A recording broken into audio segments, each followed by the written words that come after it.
नमस्कार दोस्तों, मैं रवि आप सभी का स्वागत करता हूं। आज हम जानेंगे कि पूजा का दीपक आपको शक्तियां कैसे देता है। क्योंकि जब भी आप किसी न किसी देवता का घर में दीपक जलाते हैं तो उसी दीपक के माध्यम से आप लोगों की भक्ति स्वीकार होती है।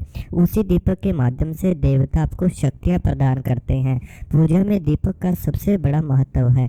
जब तक आप किसी देवता के नाम से अपने दिल से दीपक नहीं जलाएंगे तब तक आपके घर में शक्तियों का वास नहीं होगा।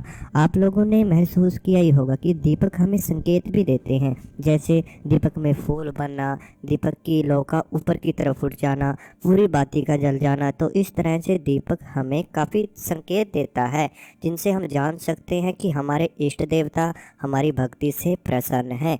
साथ में दीपक शक्तियाँ ऐसे देता है कि देखिए, जब आप किसी देवता के नाम से दीपक जलाते हैं तो जब आपको कुछ समय बीत जाता है तो उस दीपक में एक अलग ही उसका जो चलने का वो है, वो अलग ही एक दिखना शुरू हो जाता है कि जो दीपक की लो है उसमें अनेक प्रकार का एक अंतर आना शुरू हो जाता है। जैसे पहले तो आप जलाते थे तो कई बार जल गया, कई बार नहीं जला। इसी प्रकार से थोड़े समय बाद क्या होता है, उस दीपक में एक फूल बनेगा। साथ में फूल बनने के साथ साथ आप लोगों को यह भी महसूस होगा कि उसकी लो ऊपर की तरफ जा रही है। फिर उसके बाद आपको शक्तियों के आभास आना शुरू होंगे। उस दीपक में आपको आकृतियाँ दिखनी शुरू होंगी। वही दीपक आपको ध्यान में दिखना शुरू हो जाएगा। तो इस प्रकार से बहुत से संकेत आपको ऐसे मिलेंगे कि जिनके द्वारा आप जान सकते हैं कि आपकी भक्ति की हुई स्वीकार हो रही है। इसी प्रकार से जब आप निरंतर किसी मंत्र का जाप करते हैं, निरंतर एक दीपक जलाते हैं, तो उस दीपक के अंदर अपने आप ही शक्तियाँ आना शुरू हो जाती हैं। क्योंकि आप लोगों ने देवता के नाम से एक दीपक जलाया हुआ है जो कि आपके घर में 2 या 3 घंटे जल रहा है। कई कई बार तो आप रात्रि को दीपक जला रहे हैं और सुबह तक दीपक जल जाता है। तो यह अच्छे संकेत हैं आपकी भक्ति स्वीकार होने के। कई बार हमारा भक्ति का मन नहीं होता, हम जल्दीबाजी में दीपक जला देते हैं तो कुछ समय बाद वो दीपक बच जाता है, ठीक है, बंद हो जाता है। ऐसे में आपकी मन के ऊपर ही होता है कि दीपक से आप कैसे शक्तियाँ प्रदान कर सकते हैं। जब भी किसी देवता का घर में दीपक जलाओगे तो देवता कभी भी आ सकते हैं उस दीपक के पास। जब भी देवता आएंगे आप तो वहाँ पे नहीं होंगे, शायद आप वहाँ हों, शायद आप पूजा कर रहे हों और उस समय पर देवता आ जाए तो आपको आभास होंगे, अपने आसपास किसी आने जाने का आभास होना, अपने शरीर में ठंडी हवा का झोंका महसूस होना, साथ में आपके शरीर के आसपास कोई सुगंधित वातावरण आपको अपने आसपास महसूस होना, या फिर आपको ध्यान में देवी देवताओं की तस्वीर दिखाई देना। आपको प्रत्यक्ष भी दर्शन हो सकते हैं। दीपक के माध्यम से भी आपको पूजा के स्थान पर कुछ हिलना डुलना या फिर किसी के आने का एहसास होना, तो इस प्रकार के एहसास हो सकते हैं। लेकिन जब आप वहाँ पर नहीं होते हैं, मान लीजिए आप पूजा करके उठ चुके हैं और बाद में देवता आ जाते हैं, तो देवता अपनी शक्तियाँ उस दीपक के अंदर रख देते हैं। क्योंकि देवता के नाम से जो आपने दीपक जलाया हुआ है, कुछ समय बाद उस दीपक के अंदर शक्तियाँ अपने आप ही आना शुरू हो जाती हैं।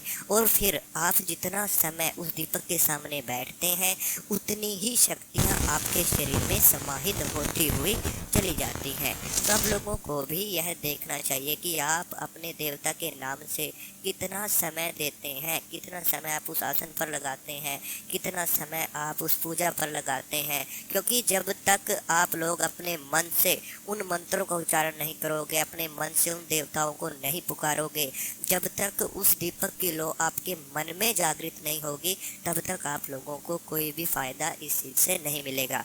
जब दीपक की शक्तियाँ जागृत होती हैं तो आपके मस्तिष्क में वो दीपक दिखना शुरू हो जाता है। वो दीपक जलता हुआ आपको नजर आने लग जाता है कि जैसे ही आप आंखें बंद करोगे तो आपका जो आज्ञा चक्र है, दोनों बाहों के बीच में आप लोगों को एक दीपक की लौ नजर आनी शुरू हो जाती है। जब वो दीपक आपको अपनी आज्ञा चक्र पर दिखाई देने लगे, अपने ध्यान में दिखाई देने लगे, तब आप लोगों को अपनी पूजा का समय और भी ज़्यादा बढ़ा देना चाहिए। क्योंकि ऐसे में शक्तियाँ जागृत हो रही हैं, दिव्य दृष्टि खुल रही है, साथ में आपकी दृष्टि साफ हो रही है। जैसे जैसे दृष्टि साफ होती है आप लोगों को उसी प्रकार से भूतकाल, भविष्यकाल, वर्तमान काल, इन सब चीज़ों का ज्ञान होना शुरू हो जाता है।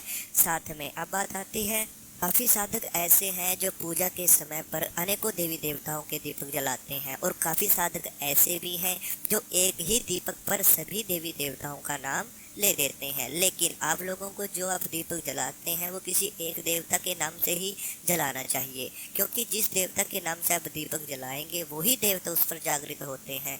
अगर आप जो दिनचर्या पूजा है, जैसे सुबह शाम पूजा करते हैं, तो आप लोग एक ही दीपक घर में जला सकते हैं सभी देवताओं के नाम से।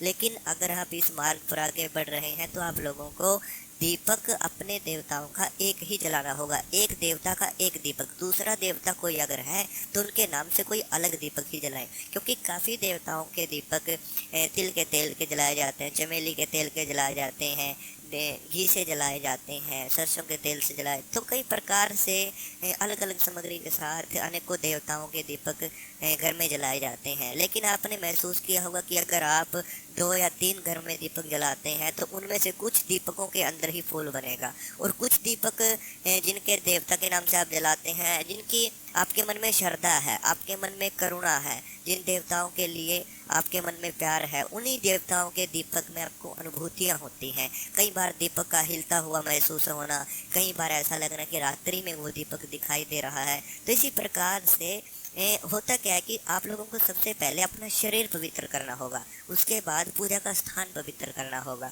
पूजा का स्थान जब तक जागृत नहीं होगा तब तक आप लोगों को अपनी शक्तियों के अनुभव नहीं होंगे। जब वह पूजा का स्थान जागृत हो जाता है तो उस तिथि में आप लोगों को अनेक प्रकार की अनुभूतियाँ आनी शुरू हो जाती हैं।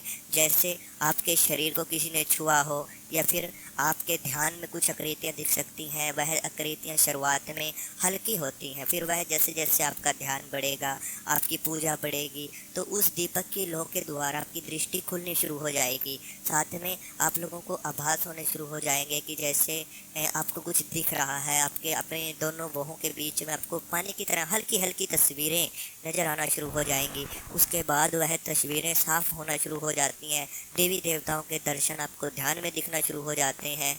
दीपक के माध्यम से भी आपको आकृतियाँ बनती हुई नजर आएंगी। सबसे प्रथम काफ़ी साधक ऐसे भी हैं जो दीपक पर त्राटक करते हैं, त्राटक विधि को अपनाते हैं, तो ऐसे में भी आपकी दृष्टि खुलना शुरू हो जाती है। दिव्य शक्तियों का घेराव आप लोगों के चारों ओर घूमना शुरू हो जाता है। वही दीपक आप लोगों के घर में रोशनी करता है, वही दीपक है जो देवताओं को बुलाता है, वही दीपक है जिसके सामने बैठकर आप अनेकों शक्तियाँ प्रदान कर सकते हैं। पूजा में, जब पूजा घर में आप लोग बैठते हो तो एक दीपक ही जलाते हो किसी देवता के नाम से। तो जब आप सच्चे मन से, सच्चे लगाव से, जब तक वो ज्योति आपके दिल में नहीं बसेगी, जब तक वो ज्योति आपको ध्यान में नहीं दिखेगी, तब तक आप लोगों को पूजा का फल नहीं मिलेगा, तब तक आप लोगों को अनुभूतियाँ उन चीज़ों की नहीं होंगी। तो आप लोगों को अपना पूजा में लगाव रखना चाहिए, अपने मन से दीपक को जलाएं। जो भी आप अपने देवताओं के नाम से भक्ति करते हैं तभी आप लोगों को पूजा का फल मिलना शुरू होता है। अभी काफ़ी सारे साधक ऐसे भी हैं कि जो पूजा बहुत समय से कर रहे हैं, घर में परेशानियां नहीं ख़त्म हो रही हैं। तो अगर किसी के साथ ऐसा हो रहा है तो आप हमसे बात कर सकते हैं अपनी समस्या को जानने के लिए, अपनी समस्या का समाधान जानने के लिए। अगर आप अनुभव देखना चाहते हैं तो आप इस चैनल की कम्युनिटी गाइड्स लाइन में जाकर अन्य भक्तों के जो अनुभव हैं वो देख सकते हैं। साथ में आपको केवल व्हाट्सएप मैसेज ही करना है, और व्हाट्सएप मैसेज करने के बाद आपको कॉल आने का समय बता दिया जाएगा। साथ में अगर वीडियो अच्छी लगी हो तो चैनल को सब्सक्राइब ज़रूर करना। हम मिलते हैं कल आपको एक नई वीडियो के साथ।